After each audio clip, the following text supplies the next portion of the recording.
sorry I'm doing this early, but I've had a sudden schedule change in my life, and I wanted to do a program, and I just couldn't wait until the usual 5 o'clock start time because of other plans. Sorry for the hassle here. But the show will remain as an archive, so you'll be able to watch it all night long if you want to. I have no idea why you would want to, but it will be up on YouTube, so you don't have to worry. Well, you don't worry about it. Well, today is the Browns Rams analysis, pre-game analysis. It's not my analysis; it's your analysis. Urine analysis. How is everybody doing? I know that it's a beautiful day here in Florida. I start out the program the way I always do. Where can you see this game besides the comfort of your own recliner in your own home?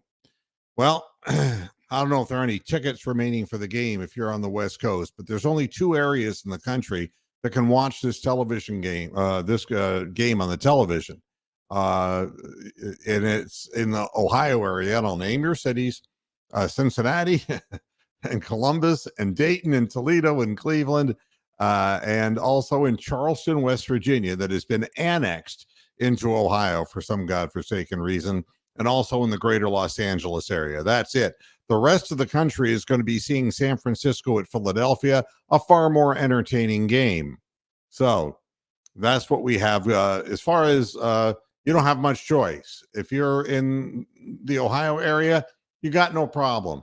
If you're in the LA area, you got no problem. If you're in the rest of the country, you better figure out a way. All right. And if you're wondering, we get the amazing broadcast team of Kevin Kugler and Mark Sanchez. Again, Mark Sanchez. Do I have to go through this again? Please, God, almighty fish of the sea, make it stop.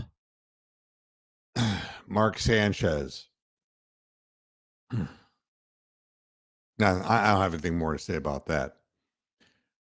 We have to do this analysis before every game, and I'm consistently wrong about my predictions, because whenever I get hope up that the Browns are actually getting better, they end up laying an egg. And when I'm convinced they're defeated, they end up standing up and fighting and winning a close game. So, what can I tell you about this game that you don't already know? If you look at it on paper, it ain't so pretty. All right. The Browns have injuries out the AWE.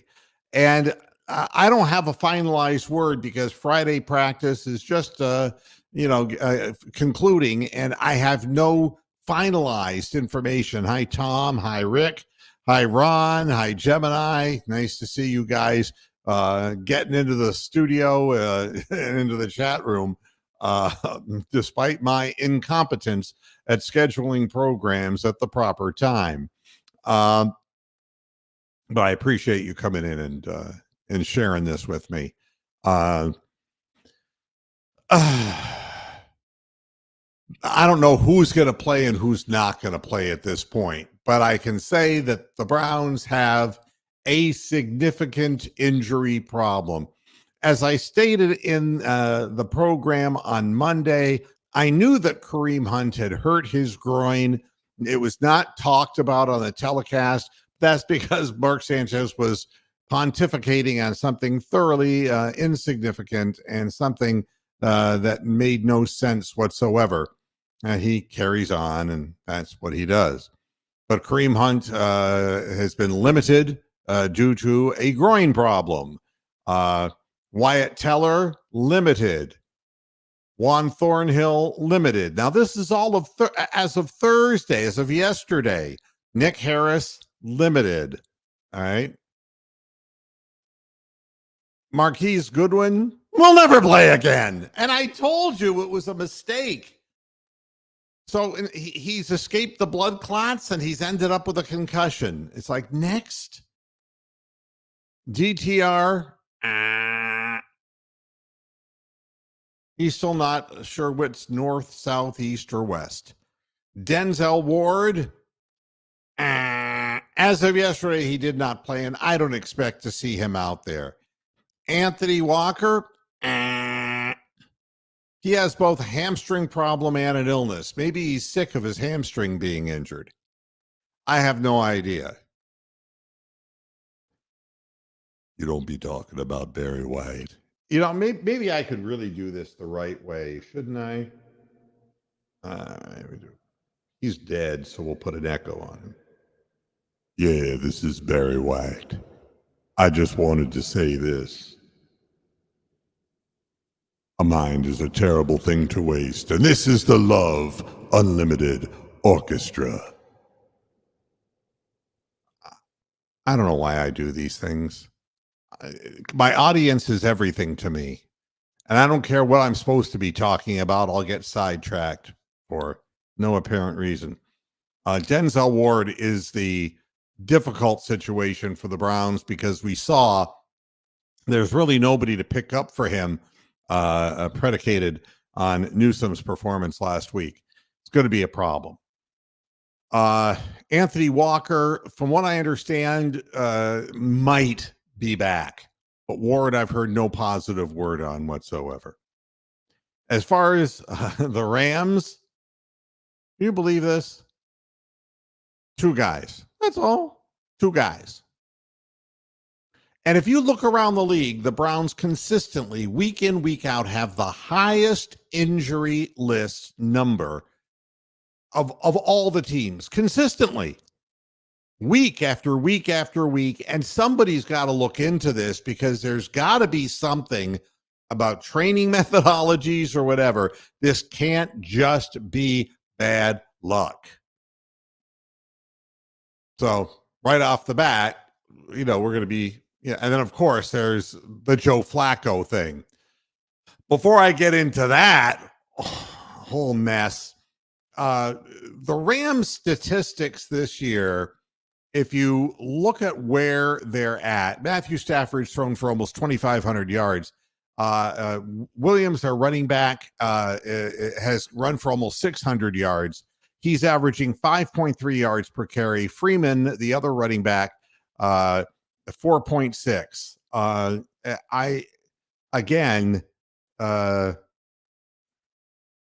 Their running game is starting to pick up. Stafford, 13 touchdowns, 9 interceptions.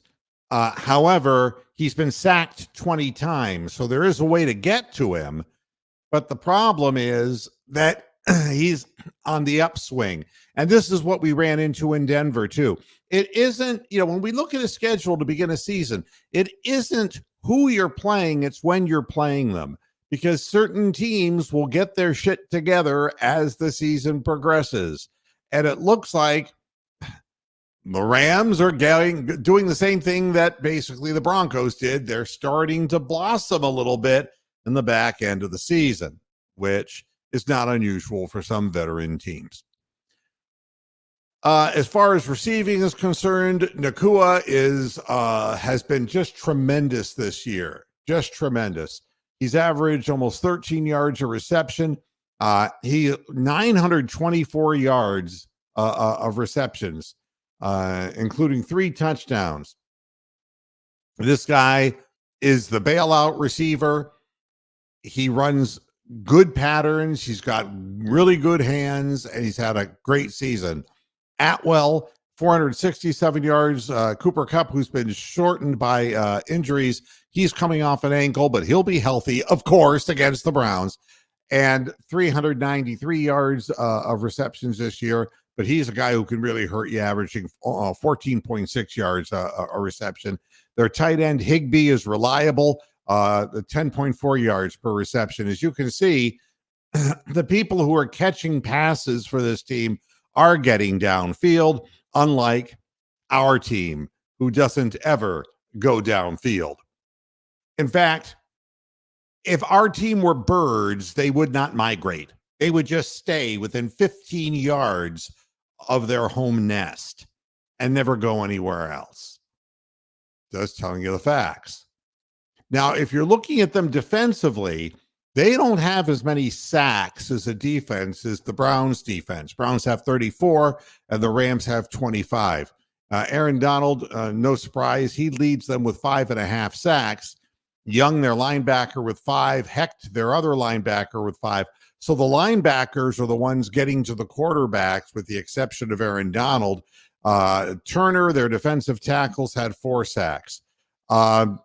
So basically, they have gotten 25 sacks, and their quarterback has been sacked 20 times. So that's what that is.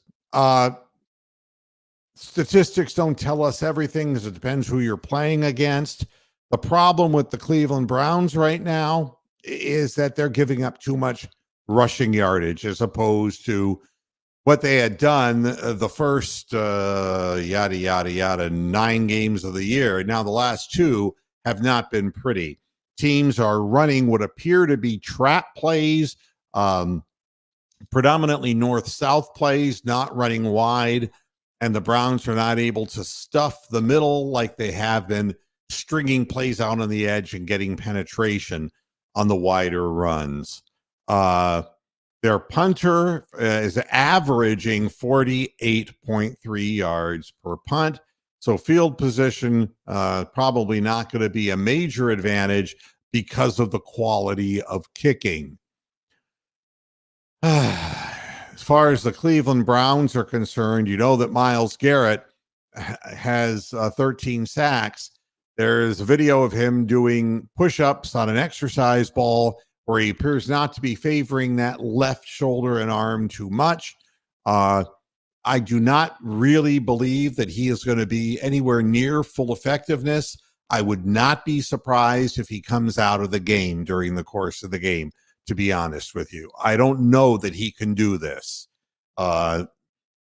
They say, well, there was no structural damage, and then they mealy-mouthed it like they always do by saying, well, that doesn't mean, just because we said there's no structural damage doesn't mean there's no damage. And it's like, I don't want to hear about this anymore. I don't care about your fucking definitions. Man couldn't lift his left arm after the game to put his helmet on, to put his shirt on. He's got inflammation in there for sure. One hit in the wrong place, that inflammation is going to wake up.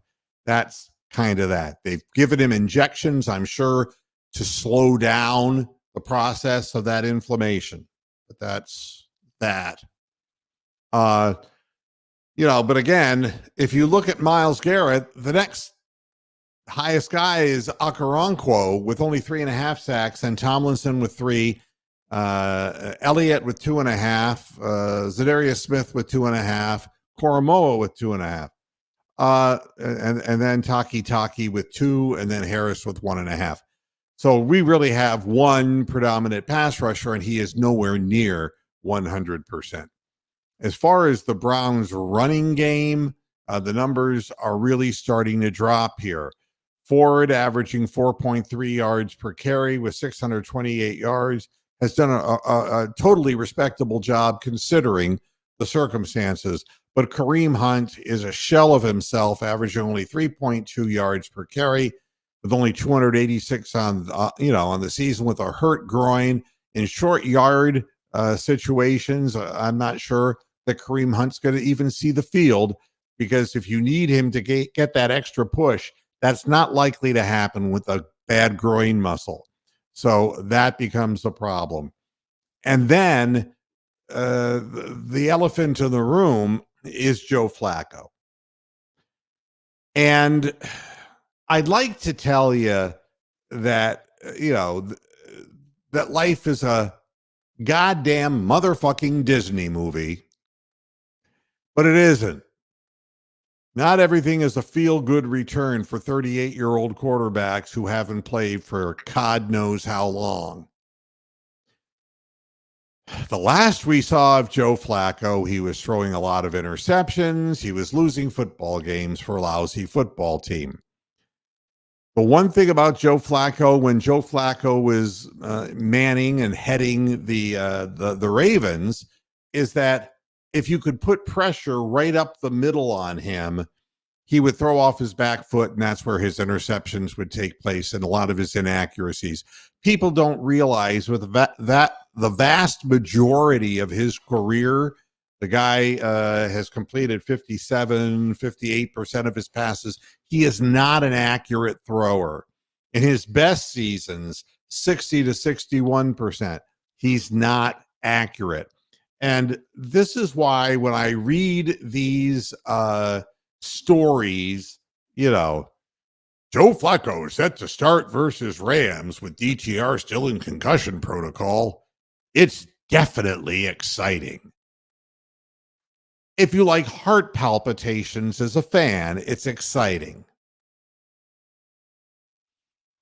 If you're on a roller coaster and you see the kid in front of you stand up and he gets beheaded by a tree limb, that's exciting.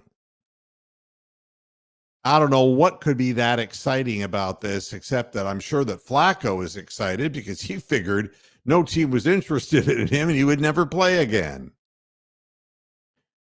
So what the Browns are saying, I mean, Alex Van Pelt I found out what he is. He's not the offensive coordinator. He's not the quarterback coach. He's a cheerleader. That's basically it. He just doesn't have pom-poms, but he's a cheerleader. Here's some quotes. Joe Flacco has a lot left in that tank. Sounds like the last fucking Rocky movie. And then the Rocky Balboa movie. He has an elite arm. That means he can throw it a long way. Elite arm. That's what that means, that he has strong arm. That doesn't mean he's accurate, because statistics would say otherwise. So they can say all the positive things they want to say about him. I've watched him my whole life as a Cleveland Browns fan, and his team was just better than ours because everybody was better than our team back when he played for the Ravens, and he is immobile. If they get pressure up the gut, he's inescapable and will get sacked 7 to 8 times this game. And I'm not kidding you. And one of the times he won't get up. Those are the realities when you have a 38-year-old statue in the quarterback position. Now, how in the hell is his strong arm going to make a damn bit of difference if nobody goes more than 8 yards down the field anyway? And by now, the receivers' heads are so fucked up because they were trying to figure out the difference between Deshaun Watson's ball and PJ Walker's ball and DTR's ball. And now they have the dental drill coming at them, laser beam ball coming in at them. Watch how many balls get to the Browns receivers' bodies way too fast and hit them in the chest. They're just not used to catching this ball, right? You know where I'm going with all of this. The Browns have no chance of winning this football game. None. Zero. In fact, this has all the makings of an embarrassment because they can't possibly be prepared. You think this guy was playing catch with his kids? God bless him. He's a good family man. And he's playing catch with Nerf footballs or whatever in the backyard that he's ready to go up at NFL speed? You can't be dumb enough to believe that. You can't be dumb enough to believe that. And it's not that I don't wish him well. I wish them all well. But we couldn't expect that of DTR. Why are we expecting this somehow from a 38-year-old man? What's wrong with us? There's something terribly, terribly wrong about us. I've never seen a bigger bunch of negative people than Cleveland Browns fans, except the couple days before the game when they have these unrealistic expectations of people. Oh, Njoku's going to have that breakthrough season. It's like, well, when is he going to learn to actually catch the ball with his hands? Just wondering. And so now it's, well, I'd rather have Flacco out there than DTR. What kind of a choice is that? I'd rather have another guy who's got a ton of experience but hasn't used it in God knows how long. I'd rather have him out there than have the young guy who doesn't have the experience out there. Yeah, but the young guy can run away and Flacco can't. Oh, well, you're wrong about that, Mr. Moohead. DTR couldn't run away either. He got his head taken off. And that was because, I don't know why, because the guy hit him. It was a dirty play. Could it be that he was throwing the ball too many fucking times? I don't know, Mr. Moohead. Kevin Stefanski, he's a candidate for Coach of the Year. It's like, where does this weird optimism come from? I don't get it. This is an uphill struggle. If the Browns were to win this football game in Los Angeles, they should commemorate it on a calendar permanently as a holiday. If they win this game, it would be nothing short of remarkable. Your best receiver is banged up in his ribs. One exposure, and you know that there will be, because that's what they do. They'll spear him in the ribs. And Cedric Tillman, who Flacco, it's like, well, Sonny, were you born when I was starting out in this league? There could be no chemistry, and there's no chemistry in the passing game anyway. No matter who the quarterback was, including Deshaun Watson, there was none. Never has been. There wasn't with Baker Mayfield either in this offense, nor with Jacoby Brissett. Do you remember Jacoby Brissett back to pass? He'd look and he'd go, yeah, and he'd throw the ball 15 yards out of bounds. I remember that all the time. That was a scripted play. Before every play, Jacoby Brissett drew that one up in the dirt. Just remember, go out. And then I'm just going to throw it out there, out of bounds, into the other team's bench. Because I know you're not going to be open. And I know if I stand back there too long, I'm going to get crippled like every other quarterback who ever played in Cleveland. So I'm not going to do that. I'm just going to throw it as far out of bounds as I possibly can. And then there's PJ Walker. It's like, you know something? I'm going to do something different. This is completely different. I have a completely different approach to being the quarterback. I'm going to throw the ball in the middle of the field no matter how much pressure there is. And I don't care how many times I throw interceptions and turn the ball over and fumble the ball to the opposition. I'm going to get the ball back next time, and I got to put it out of my mind, and I got to go over and do the same fucking thing all over again. The only thing I'll tell you is I'd rather have Flacco in there than PJ Walker. All right? PJ Walker is like, he's got no conscience whatsoever. None. No memory, none. He's just going to just keep, and he has no idea that the blitz is coming. I swear to God, you could put him on Interstate 75 down the road from my house here. You could put him in rush hour and he wouldn't see the cars coming. Honestly. All right, Mickey, let's see what Mickey says. If we can protect Flacco will do great in this offense.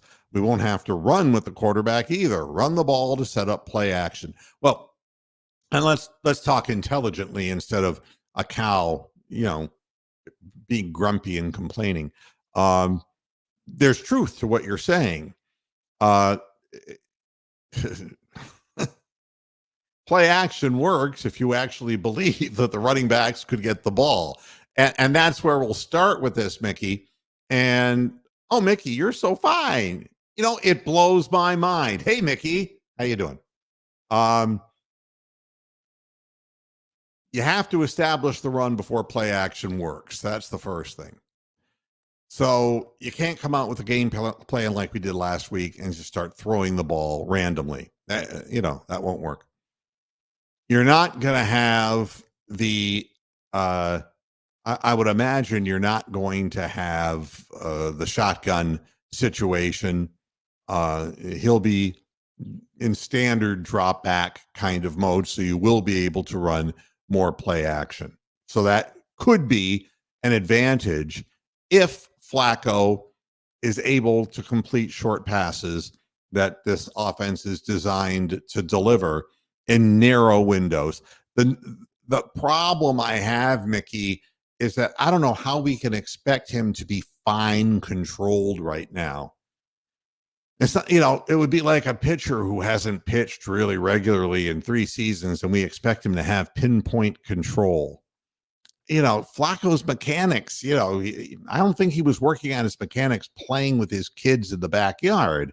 And there's such a narrow window to throw the ball to our slow wide receivers that I really don't know if we could. All he has to be is a tick off, and it's going to be a pick. And that's the problem. Flacco has a history of throwing interceptions. So, there's lots of possibilities, I suppose. The ball will get to where it's going faster. Where it's going, I'm not 100% sure. He's really bad when he's under pressure. If he can step into passes, he's better. But now we're at a point where we have to use our tight ends because our wide receivers are just non-existent. And to be honest with you, I see no reason.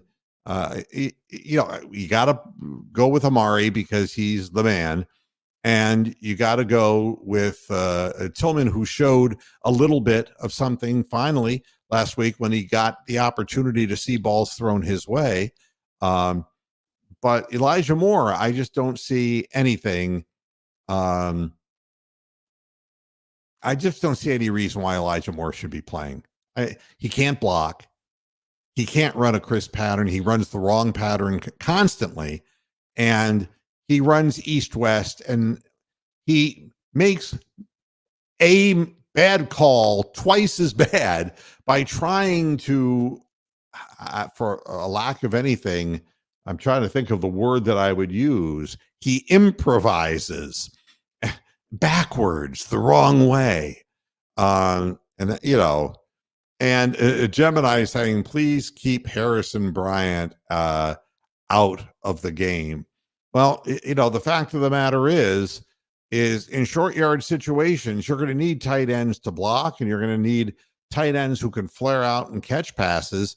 I think Harrison Bryant is probably one of the weakest run after catch people I've ever seen. But that being said, the bigger bodies are going to be required to protect the quarterback, and you're going to see nothing going to wide receivers to speak of. We don't anyway. That's that. Okay. Alpha Man, Iceman, who should not be playing? There are a lot of people I can say that about. Be specific, and I will comment on it, I promise. He should not be playing. Well, I mean, he should not be coaching. He should not be calling the plays. That doesn't really mean a whole hell of a lot. Oh, Elijah Moore. Yeah. I don't get it. I mean, it's not like he's ever proven himself anywhere as a wide receiver. We keep doing this. I don't know what it is with the Swiss Army knife concept of the Cleveland Browns front office. It's like, I don't want people who are free agents who do a little this and a little that, and none of it's so good, but a little this and a little that. No, I don't want that. I want a guy who's really good at his primary job. I don't think I'm asking too much. I don't think. Now, the Browns have to do something that has been very hard for them this year. Catch passes. I don't know what the deal is, but our guys drop more. And what's funny is they come to Cleveland and they drop more than they have in their career in other places. I don't understand it.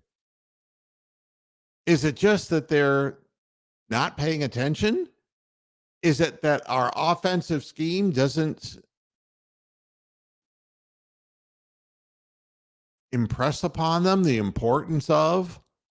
Is it that they're not working on technique, or they're just not good receivers to begin with, which is a lot of what I think.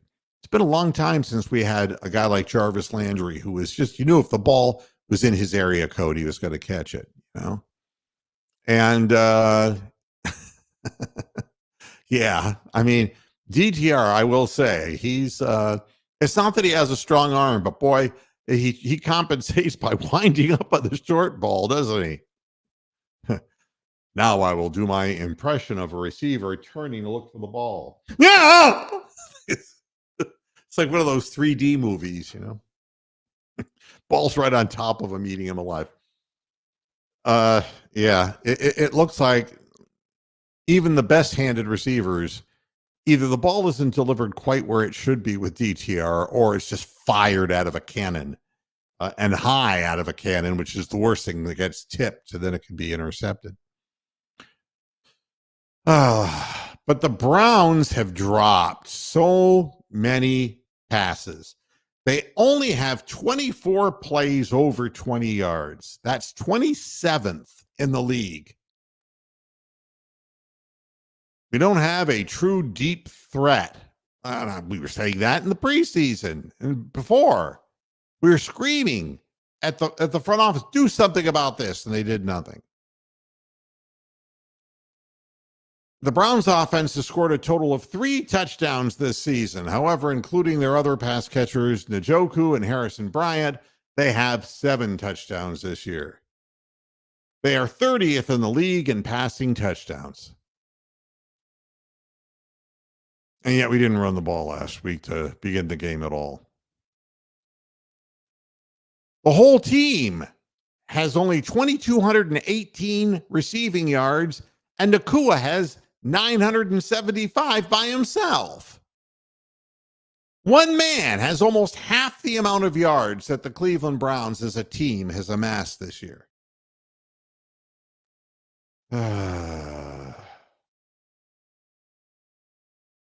Here's what Amari Cooper had to say. That's what this game is about, making explosive plays, getting good field position so that we can score points.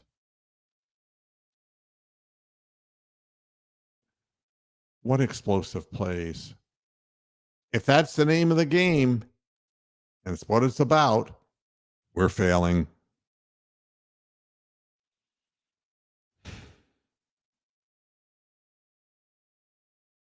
Yeah, there are a lot of things we could have done, Alpha Man, Iceman. There's lots of things we could have done. That's all back on the drawing board, but they weren't going to go with D-Hop. They were going to do that. Not after the whole. And you notice that nobody is saying anything. Odell Beckham, this is heard all the time with the Ravens too. He's never going to play a whole lot of football anymore. Except he made a big play against us, right? But, nobody talks about that. But a guy like Goodwin, no, we don't need that. And D-Cup is just laughing. What's an explosive play? The ones that get pitched backwards, that's right. That's right, D-Cup. They're explosive for the other team's defense because they can pick up the ball and run it in. He did not practice in the last 2 days, but today I do not have word because, what they do is they practice. They usually cut practice at about 2:30 in the afternoon. So if anybody wants to scour the internet to see if there is a final injury report, I just have through Thursday, not through today. So I don't have an answer, but I would doubt it. If he did not practice either Wednesday or Thursday, I would highly doubt. Usually they would come out and do a little something, and then the next day they'd rest. But I have no information saying that he would play. So I'm assuming that, and it did. It exposed Newsome in a bad situation trying to cover a 6'4" receiver in Sutton. And it doesn't get any easier this week. And Ford is going to play. He was knocked up a little bit, injured, knocked about, but no, he's going to play.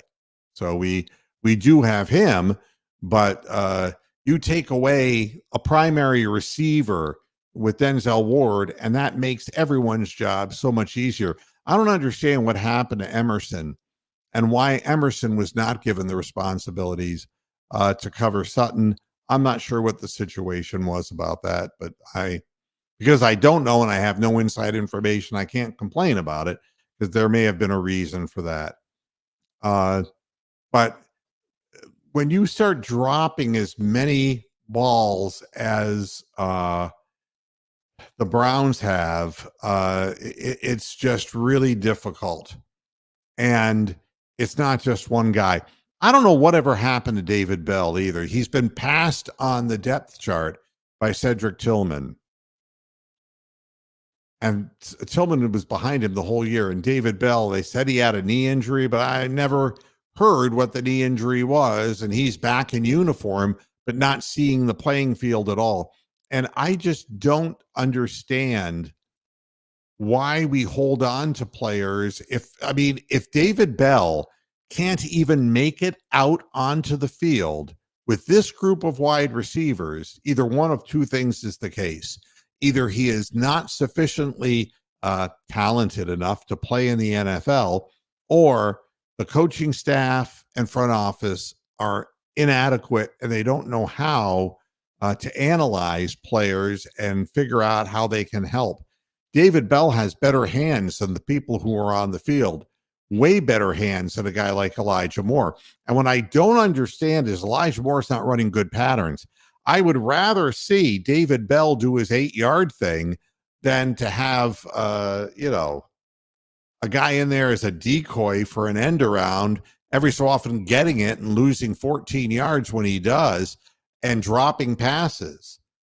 I mean, it becomes incumbent upon Kevin Stefanski, if he is calling the plays, that he has players in the game who at least can catch the ball.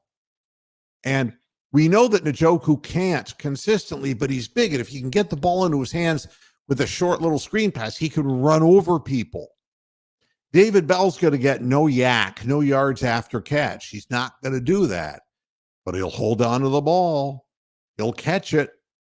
And with the ball getting there quick, as far as, the strength of Flacco's arm, I'd rather have him in the game than Elijah Moore, because Elijah Moore is nothing more than a decoy for an explosive play that never comes. Everybody knows there's not going to be an explosive play. And if we're going to crunch down the field, you might as well crunch it down with guys who can hang on to the ball. So that's like a major problem. Trying to break down the Browns running game, it's a lack of faith. No matter what Stefanski says, the team was pulling out close games using their running game and collecting 170 yards a game by their running backs. But for some reason, he just decided to terminate that this past game.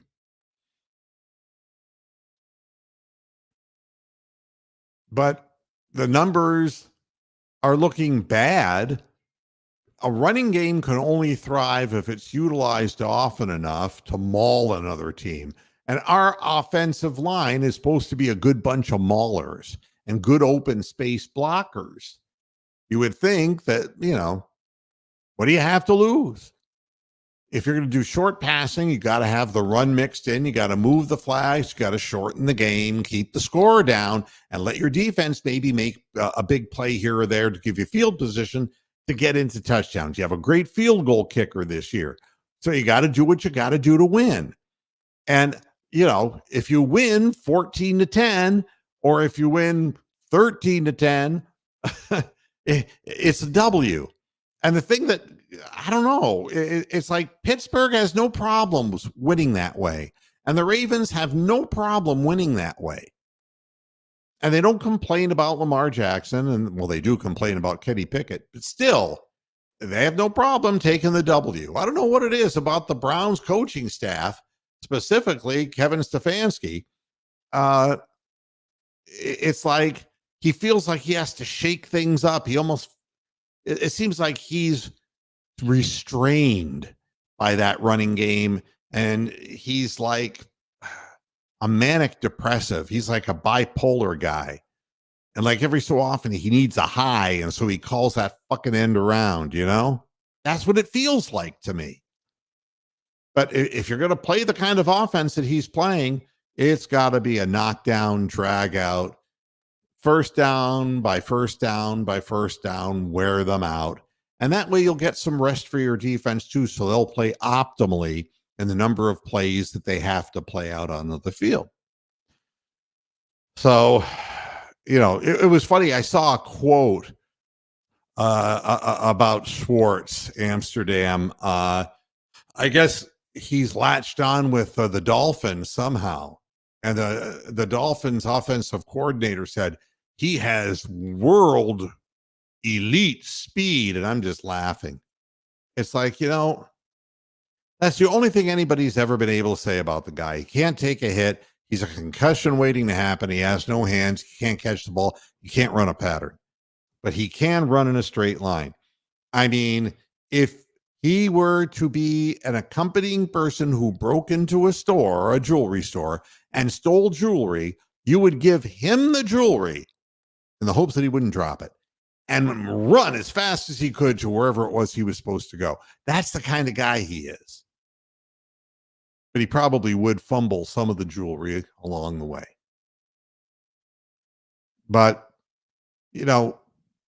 I can't tell you that Nick Chubb, had he remained healthy, would be used to his maximum capacity. I can't tell you that.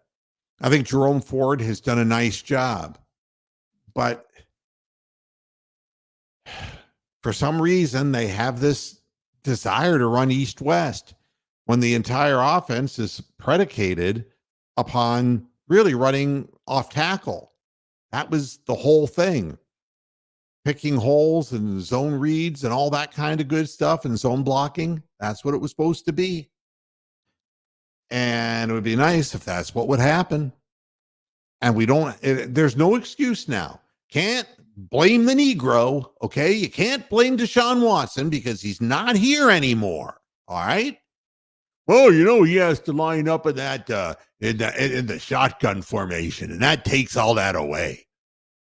That guy took everything away from that offense. It was a guarantee that our running game would suck donkey dick. Well, you're not going to have that problem now because Flacco ain't going to be standing there from shotgun. They got to do play action, and he's good doing play action. He's got good mechanics. So there's no excuse. I don't want to see end run pitches. I don't want to see that bullshit. Run the fucking plays that work. And they worked in the last game when we ran them. I don't understand it, and I never will. It's frustrating, isn't it? Oh, man. Then there's our defense. And I'll say the same thing that I say every week. You got to stop people before they start getting started. I mean, if you're living in the backfield, they can't get up the head of speed that is necessary to get momentum going and moving everybody forward. You just obviously have to penetrate the line of scrimmage. And we'll see. Because teams are making adjustments, to our defensive scheme. And this is incumbent upon Jim Schwartz to fix. And we'll see if they can get it done. Amari Cooper is a soldier, tough guy. He's fully expecting to play. I don't know how long, because Amari lives over the middle. And God forbid you lead him into the wrong guy they're going to pound him in the belly. God only knows, because they know his ribs are hurt. And it's a bad situation for a wide receiver to have bad ribs, bruised ribs like that. and you're going up like this to catch a ball over the middle. Where are they going to hit you? They're not going to hit you in the head if they're legal players, making legal plays. They're going to hit you to your body, and it's open, it's exposed. Bam. And the ribs are exposed for a receiver on virtually every catch they make. There are some people who wish that they would never return D-Cup, but I think the Browns 7-4 have done a great job this year. I believe in my heart of hearts, seriously, that this is one of those, when they say pivotal games, that a season pivots on the result of a game like this. If you're 8-4, come out of there with a win, then it's like, wow, you got 5 games to play and you're 8-4. But if you lose and you're 7-5, it's going the wrong direction. I honestly believe if the Browns win this week, there would be momentum to carry them forward through all of the mishaps that they've had. But a loss in Los Angeles will end the season. I honestly believe that. I don't care how hard, how easy the schedule is. I think there comes a point where the players just run out of will, juice, physical ability, whatever the case may be. Or they might just get sick and tired of the offense not doing what it's supposed to do, whatever. But this is truly a pivotal game. And it's, on paper, they say it's a winnable game because, the Rams haven't been that good. But it's a road game, and we're not really good when it comes to road games. And Kevin Stefanski has never been a great road warrior, win-loss record coach. And the odds of a guy who's not played hardly any football for the last couple of years coming out on the road and winning a game, now that the Rams are moving up and have a chance now to get into the playoff picture over there, it makes it triply difficult. I respect Amari Cooper like I respected Jarvis Landry. There's no quitting these dogs. And I love players who are tough, but there's only so much you can ask from individual players. I looked around at a few places. Nobody's picking the Browns to win this football game. None. Nobody. And it's like a clean sweep that the Rams are going to win. Now you can say, well, that might be good news for the Browns because maybe the Rams will take it to heart and not play as great as they should at home. But nobody is putting their money on the Cleveland Browns in this game. And, and I can tell you that NFL.com, on that site,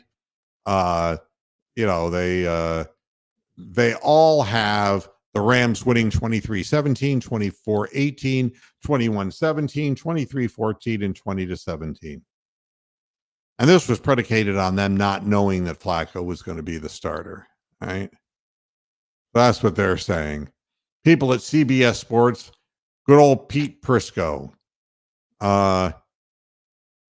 Let's see if I can look up what he has to say. By the way, everyone's picking the Steelers to beat the Cardinals, but that's we lose to them. But Rams 21, Browns 16. They're all picking pretty much the same thing here.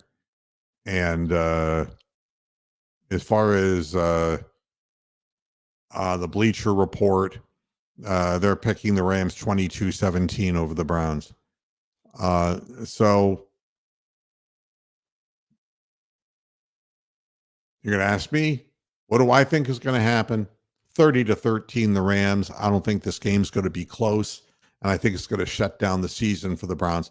And I'm not blaming the players. There comes a point where you're just beat up. You're beat up physically, and your best players are beat up so badly that several of them can't play anymore this year. There will be others, I'm sure, joining that list. And it was a long shot to get as far as we did. It was kind of like, it was funny. I was watching an old fight. Uh, Tony the Calf might be watching the archive of this program of heavyweight Scott Ledoux, who was a rugged guy. Scott Ledoux was from Minnesota, and he fought everybody. He was a journeyman, and he fought Kenny Norton. And Ken Norton was a good fighter, but it was a fight in which oh, there's Tony, Scotty Ledoux. Okay, I knew that he'd jump in. If he was there, he'd hear that name and he would jump in. That's funny. He was, and Ledoux gave a lot of people a tough fight because he didn't hit particularly hard, but he would come at you and he had stamina and he would keep throwing, and he was kind of like a bear of a man. He was just roundhouse punching people. He was kind of like the modern example of two-ton Tony Galento. But he'd get in there and trade with people, and he had a big heart. And Norton was really beating him in the fight, but in the last couple of rounds, Ledoux started hurting him, and Norton got tired. And in the last round, he knocked Norton down and had him out on his feet. As the bell rang, the referee stopped the fight before the bell rang to award Ledoux the win. But then he said, no, I didn't do that. The bell rang, and they gave the fight to Norton. But, but Ledoux, in my mind, really knocked him out. I mean, he was still stumbling. Norton was still stumbling after the bell. It was really, like a minute after the match had been, the bell had rung. But anybody can do anything at any given time with heart. But there comes a point where Scott Ledoux fought too many contenders and he just became a target. And that is correct, Tony. He got to the point where he shouldn't have been fighting anymore, and he did get his ass kicked by a number of fighters that wouldn't have kicked him in the ass years before. But I think this pivotal game for the Browns, you can suck it up for one more week if you get a win. And you know that I'll be cheering for the Cleveland Browns because they're my team. I just think it's a long shot, and it's asking really way, way, way too much at this point. We'll see. Before I get out of here, it isn't just the Browns, it's the Cavaliers. And you notice I haven't talked about the Cleveland Cavaliers because something's going on there. I'm getting a lot of vibes from a lot of national sources. I keep my mouth shut because I promise that this program will never be a program to break news and information, and I maintain the trust of people who talk to me, and I appreciate it. And having done this for more than 20 years now, I like to think that there are people who trust me and they know that they can say something to me and it's not going to get blabbed all over.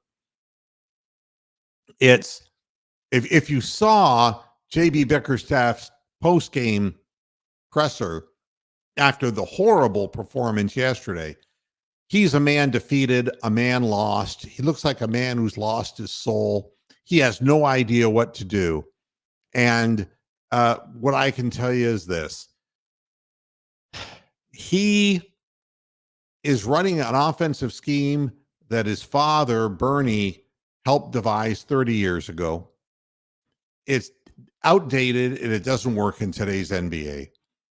He came out in last night's game and they had a good, almost entire first half, but they were doing nothing but controlling the ball in the paint and scoring 2-point baskets. And this is not the contemporary way to win in the NBA. Today's NBA, you got to hit threes. Well, They closed the gap to 6 points, the Blazers did, by the end of the first half. And in the second half, they were the ones putting up and putting in 3-point shots. They hit 50% from three because they had the balls to try them, and Chauncey Billups outcoached JB Bickerstaff. And Bickerstaff, meanwhile, is only playing our center 28 minutes a game. I don't know what happened to Jared Allen's minutes. I don't know. But for a starting center, they've cut his minutes way back. And it doesn't make sense because he's always been a believer of the Twin Tower thing. It was like Jared had to play center and Evan had to play forward. And that's the way it was going to be. And he didn't come into the paint and get easy points against the Cavaliers. And it did well for the team last year until they ran into the Knicks and didn't play well in their first playoff series. The problem here is that when you go small, and the lineup that was being utilized might have been either Donovan Mitchell or Darius Garland, one of the two of them. And you would have Niang, you would have Strus on the floor, you would have Okoro on the floor, and Evan Mobley. And that's small lineup because Evan is left to be a center, not a forward. And I don't understand, for a coach who's preaching getting points in the paint, he can't get open looks for Niang. He can't get open looks for Strus. And that's why these guys were put on the roster. They're 3-point shot specialists. They're the guys you kick the ball out to. There's something really missing from the Cleveland Cavaliers head coach and his communication to the players. Either the players have tuned him out or his ideas are totally antiquated. Whatever the case may be, the Cavaliers are sitting at 10-9, and they are not a factor. They are underachievers, and there is, I'm going to say, a 90% possibility that Donovan Mitchell will be traded because they got to get something for him. If they wait until next year, we know what happens. So you get nothing. All right, teams will just go, just wait. So a team that really wants something now will put in a big, by the end of February, when the trade deadline comes and goes, Donovan Mitchell will most likely be gone. And it just seems like he just got here. And then we'll be trying to get pieces, and God only knows what pieces we're going to get. But if whatever pieces that we do get, we better have a head coach who knows how to use those pieces.